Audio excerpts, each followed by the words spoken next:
Alright, today we are comparing Far Cry 4 on the PlayStation 4 versus the Potato Masher. If you don't know what the Potato Masher is, it is a custom-built $350 computer built in December 2014, designed to compete with the PlayStation 4 on price and performance.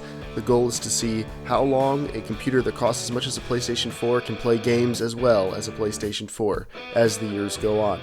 Now, if you really want to see the visual difference, you need to look at the source upload, because YouTube will ruin the quality. Even at 1080p, you won't be able to really appreciate the differences in between the consoles. So if you check the video description, there is a link to the specs of the Potato Masher. There's also a download link for the full source upload where you can pixel peep to your heart's content. That video will be hosted for download as long as I can spare the bandwidth, so definitely check it out. And now let's move on to the comparison. In comparing Far Cry 4, unfortunately, as is the case with many 2014 games, it actually runs really poorly on the PC, but not on all hardware. It runs really poorly on NVIDIA, which is really unfortunate when you consider that we got this game for free as part of an NVIDIA graphics card promo. So we bought an NVIDIA graphics card and got a game that didn't run very well on NVIDIA graphics cards. This game does run fine on my AMD card, but the Potato Masher's video card is an NVIDIA GTX 760. Now, on the PC version, it is noticeably better looking than the PlayStation 4 version, but not that much. There are more specular highlights, there are more particle effects, the textures are a little higher res, the models seem to be a little higher res, but you will notice a lot of micro stutter going on, where the game just freezes up for a second, or a quarter of a second, or a tenth of a second. Occasionally it froze up for over 2 seconds. And as of mid-December, when I'm recording this audio commentary, it has still not been fixed. I'm sure it will be fixed at some point, but I have to report on the game as it is when I'm looking at it, and it does run better on the PlayStation 4. And honestly, the game looks good enough on both systems that you're not really losing if you pick the PlayStation 4. It's not like you're losing a ton of visual fidelity, and the game will run smoothly, so I probably would have to recommend playing this on the PS4 right now. But if you have a PC and you bought a copy of Far Cry 4, I'm sure they will iron out the issues. Give it a little bit of time. If you have an AMD card, you'll probably never experience any of these issues. But yeah, this game does look pretty great on both systems.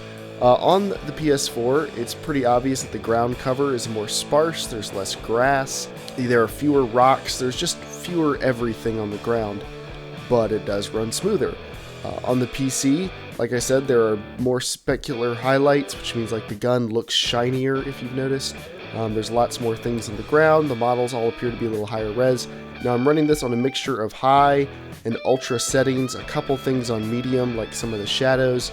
And when the game runs smoothly, it looks great, a little better than the PS4 version, and it runs great. But it doesn't run great most of the time, so you kind of have to balance that out.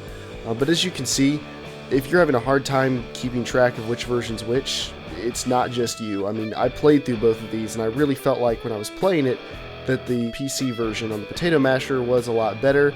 But as I'm going back and comparing the footage, there really wasn't that big of a difference. I can tell the difference is there, but if you had told me going in that I had no way of telling which one was a console and which one was a PC, I don't know if I'd be able to pick them out just based on the visuals. So that's good, actually. Now, I don't know if you should mark my words or not, but the fact that the PlayStation is built off AMD hardware might have something to do with the game running well on AMD hardware and not well on NVIDIA hardware. I hope this doesn't become a trend. But if it does, I don't know, maybe you'd be better off having an AMD graphics card. But I think it's way too early to tell that. It's just in this particular game, in this particular scenario, if you have an AMD graphics card, you'll be much better off. But yeah, that's really it for all the big visual differences in between the two versions. I mean, you really can't go wrong. It's an awesome looking game. I mean, there are the traditional console shortcomings, like there isn't as much anti-aliasing on the console. All the textures, especially at distance, are a bit poorer. All the models are just a tiny bit simpler. But that's it. That's really the only disadvantages to playing the game on the PlayStation 4. And like I said, it is going to run smoother, so you really can't go wrong if you decide to play this on either platform. But if you have an NVIDIA graphics card, I would definitely wait until the game receives a couple more patches.